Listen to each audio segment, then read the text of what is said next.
June 1812. The United States declares war on the most powerful empire in the world, Great Britain. But this war isn't about independence. Not this time. This war is about sailors, trade, land, and pride. It's a war that would see the White House in flames, Native American nations shattered, and a young republic proving it could stand on its own. Welcome to the British-American War of 1812, a forgotten conflict that shaped the future of North America. The War of 1812, often referred to as America's Second War of Independence, was a fascinating and sometimes misunderstood conflict that played a significant role in shaping the early identity of the United States. This war, which took place between the United States and Great Britain from 1812 to 1815, was characterized by deep political divisions, intense military battles, and broad-reaching consequences for Native Americans, Canadians, and the young American Republic itself. While it's often overshadowed by the American Revolution and the Civil War in popular memory, the War of 1812 was crucial in establishing the United States' sovereignty, reshaping North American geopolitics, and fostering a sense of national pride that would resonate for years to come. The origins of the war can be traced back to the ongoing tensions between the United States and Britain after the Revolutionary War. Even though the Treaty of Paris in 1783 officially ended that conflict, disputes continued over trade, borders, and the treatment of American citizens. One of the most pressing issues leading to the War of 1812 was the British practice of impressing American sailors.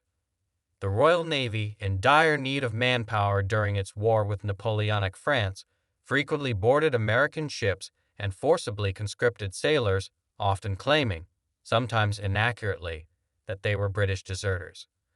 This blatant disregard for American sovereignty angered the public and eroded confidence in the government's ability to protect its citizens. Along with impressment, Britain enforced a series of trade restrictions that severely impacted American commerce.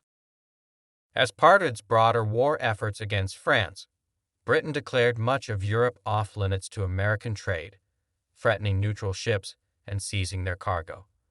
In an attempt to assert its neutral rights, the United States, under President Thomas Jefferson, enacted a series of embargoes. Unfortunately, these measures backfired, hurting American merchants more than their European counterparts and leading to widespread economic hardship.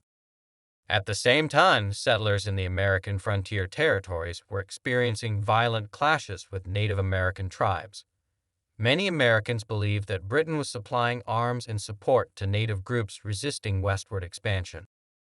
The influential Shawnee leader Tecumseh, with British backing, formed a confederation of tribes to oppose U.S. encroachment. His growing alliance alarmed American frontier communities and fueled calls for war. Politicians known as war hawks, particularly from the South and West, saw an opportunity not only to confront British violations at sea, but also to expand U.S. territory into British-held Canada and native lands. Amid mounting pressure from these war hawks and ongoing maritime incidents, President James Madison sought a declaration of war from Congress. On June 18, 1812, the United States officially declared war on Great Britain. The vote was far from unanimous. While southern and western states generally supported the war, many in New England opposed it, fearing the economic repercussions of disrupting trade with Britain. Thus, the war began amidst divisions, with a poorly equipped army and an uncertain sense of national unity. The early phase of the war was primarily focused on the northern border, as American leaders believed that conquering Canada would be a quick and easy victory. However, they were mistaken. Invasion attempts across the Canadian border faced fierce resistance from British forces, Canadian militias, and native allies. In August 1812, U.S. General William Hull surrendered Detroit without a fight, a humiliating defeat that emboldened British and native forces. British General Isaac Brock, alongside Tecumseh, successfully defended Canadian territory and dealt several early blows to American morale. Other attempts to invade Canada, including battles at Queenstown Heights in York, now Toronto, also ended in failure or limited success. Despite challenges on land, the United States celebrated notable victories at sea. Although the British Royal Navy was much larger and more experienced, American ships, like the U.S. Constitution, surprised many by defeating British warships in one-on-one battles. The Constitution earned the nickname Old Ironsides after cannonballs appeared to bounce off its sturdy hull. American privateers, armed merchant ships authorized to raid enemy vessels, also disrupted British trade across the Atlantic. These naval victories boosted American spirits and proved that the young nation could hold its own against a global power, at least in isolated engagements. In 1813, the Americans began to regain some ground. The death of Tecumseh at the Battle of the Thames in Ontario was a significant blow to the Native American alliance.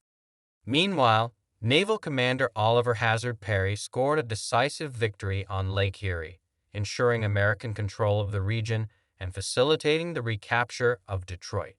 Yet, the war remained mostly stagnant, with both sides facing rising costs. The conflict also unfolded in the southern United States, where the Creek War erupted. A faction of the Creek Nation, known as the Red Sticks, revolted against U.S. expansion and attacked settlements in the Mississippi Territory. In response, General Andrew Jackson led a fierce campaign against the Red Sticks, culminating in the Battle of Horseshoe Bend in 1814. Jackson's victory effectively ended Creek resistance and resulted in the cession of vast tracts of land to the United States. This campaign not only expanded U.S. territory, but also marked Jackson's rise as a national hero. In 1814, the global context of the war shifted dramatically. With Napoleon's defeat in Europe, Britain could now focus entirely on the American conflict. British forces launched a series of major offensives, including the most notorious event of the war, the burning of Washington, D.C. in August 1814. British troops marched into the capital and set fire to the White House, the Capitol, and other government buildings. This attack was retaliation for an earlier American raid on York. While the physical damage was significant, the psychological impact was even greater, shocking Americans and rallying support for the war. Shortly after, British forces turned their attention to Baltimore. There, they faced fierce resistance at Fort McHenry, which withstood a 25-hour bombardment. The sight of the American flag still flying over the fort the next morning inspired Francis Scott Key to write a poem that would later become the Star-Spangled Banner, the national anthem of the United States. This symbolic moment provided a much-needed morale boost for the American people. Meanwhile, peace negotiations began in Ghent, Belgium. Both Britain and the United States had grown tired of the costly conflict, and neither side had gained a decisive advantage. The resulting Treaty of Ghent, signed on December 24, 1814, essentially restored the situation to what it was before the war, meaning that no territory changed hands, and the major pre-war issues like impressment remained unresolved. Nevertheless, the end of the war was welcomed with relief and celebration in both countries. Ironically, the war's most famous battle took place after the treaty was signed, but before news of it reached the United States. In January 1815, British forces launched a significant assault on New Orleans, a key port city. General Andrew Jackson, leading a diverse force of regulars, militia, free African Americans, and even pirates, successfully repelled the British attack with remarkable effectiveness. Over 2,000 British soldiers were killed or wounded, while American casualties were fewer than 100. Although this battle had no impact on the treaty, the Battle of New Orleans became a legendary victory and propelled Jackson to national fame. The War of 1812 had mixed outcomes. There were no clear winners or losers, and many of the issues that sparked the conflict faded away as Europe entered a period of relative peace. However, the war had profound consequences.